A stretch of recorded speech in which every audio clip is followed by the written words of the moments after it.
السلام عليكم، معكم لمياء الربيعي من افورا اوتوموبيل. اليوم كيتزامن مع واحد ليفينمون ديال اللي كتنظموا افورا اوتوموبيل اللي هو سكول دايز، اللي هو خاص بالبروفيسيونيل اللي كيخدموا بلو ترونسبور سكولير بلي ماستر.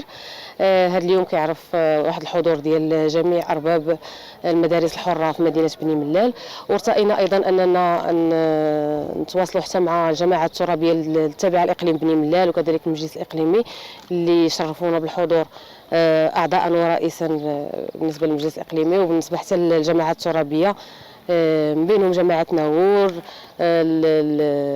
ايتم البخت، اغرم الاعلام، القصيبه، قصب التادله، ولاد يعيش، تاكزيرت، ولاد عياد.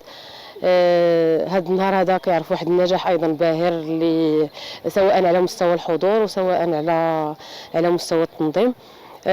رأينا اننا نستقبلوا هاد الناس لانهم هما الاكثر اقتناء للسيارات التعليم المدرسي اللي هما لي ترونسبور سكولير لي ماستر. الجماعات كتقتنيهم بزاف في اطار المخطط ديال محاربه الهدر المدرسي وفك العزله على المناطق القرويه التابعه للنفوذ الترابي، والمدارس الحره كتقتني هذا النوع من انواع السيارات من اجل نقل المتمدرسين فيها. شكرا.